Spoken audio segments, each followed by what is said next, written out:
like being homeschooled and like not being around people, you don't really get to socialize.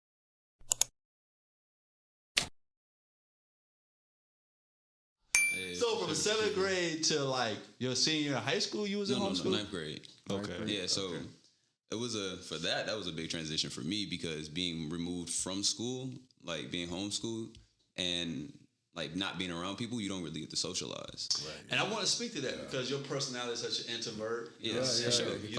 That's probably been the reason why. Because like the more you hear people's story, you're like, because you're like, man, I don't really do people. I don't really assert myself into things like that.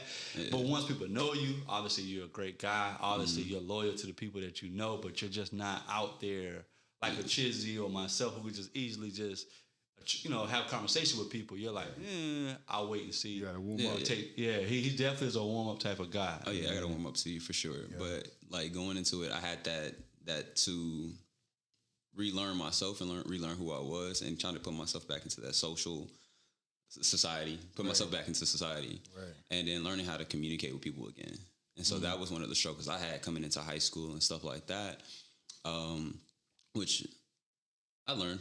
I developed. High school can be brutal. Oh yeah, for sure. Good thing I was light skinned. You got bullied? No, I wasn't bullied. But it was like, well, at least I was light skinned. The girls talk to me so. That's how I introduced myself. And you playing balls. Look, you could be introverted, you could be broke, and only can speak noodles. But as long as you're light skinned, the girls will talk to you. The girls will talk to you. So you're like, I could be not having good grades, I can have not a job, but I'm light skinned, so the girls are coming. I love it. For sure.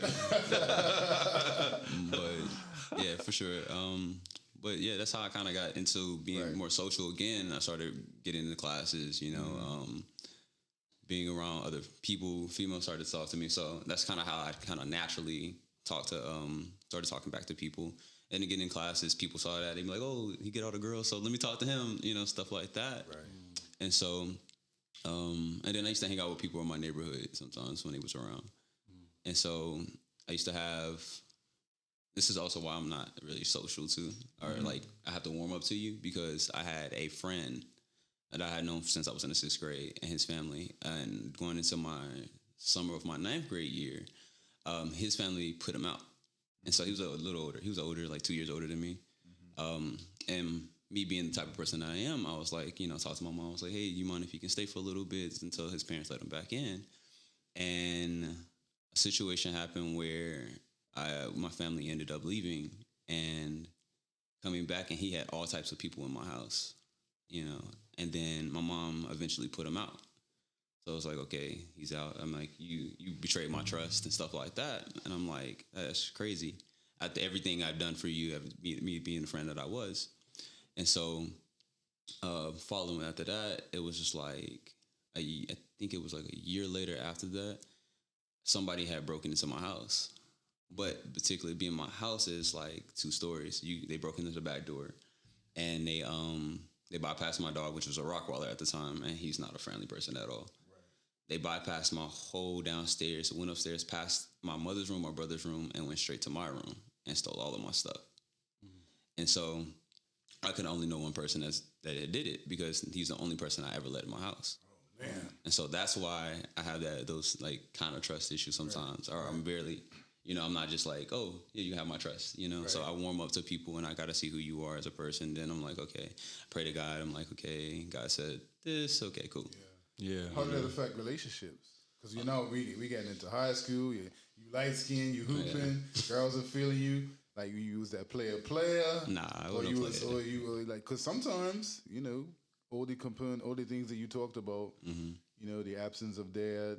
But you did have good relationship with your aunts and your mom, raising your sisters, your friend violating your trust. Like, how did that play out? Did you see any differences? It did play a big part. Did you call them girlfriend? Or you was just saying, yo, this is just a friend of mine? No slang. Nah. Were you quick to say, who would say I love you first? I guess is the question. Well, did you have a rule about that? Oh, yeah. I was really particular about that. Yeah. Like, if growing up, I didn't say nothing I didn't mean. So if I didn't mean it, I wouldn't tell you it. Right. Okay. So girls say, I love you. I'll be like, I like you. You know, even if it's just like, dang, you can respond that fast, like, hey, because bro. I'm gonna be honest with you. I don't love you. I like you. I'm like, Okay, I'm so not in that love. So in the percentages, mm-hmm.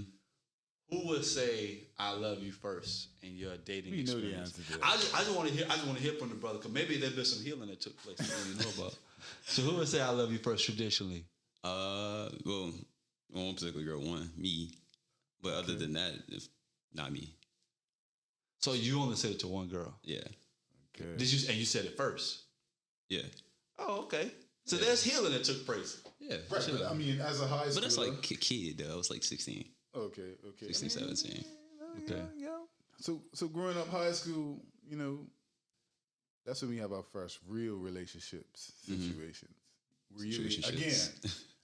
I'm gonna come back to the question. Were you this is my girl, or this is just some girl I'm dealing with? Like, what was your perception? Just being true, just being honest, just being serious right now. What was your perception of relationships during the time, given your experience with the broken trust?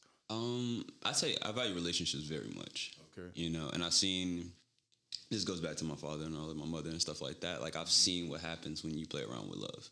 Sure. And so for me, it's like, I'm not going to put myself in any situation that I don't really believe in.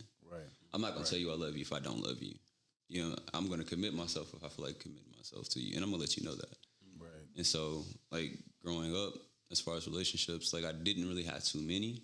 Like, I talk to people from here to there, and I'm like, I don't see us, you know, going together. So, and I'm going to be truthful about it. Okay. Being in high school, I probably had, like, what,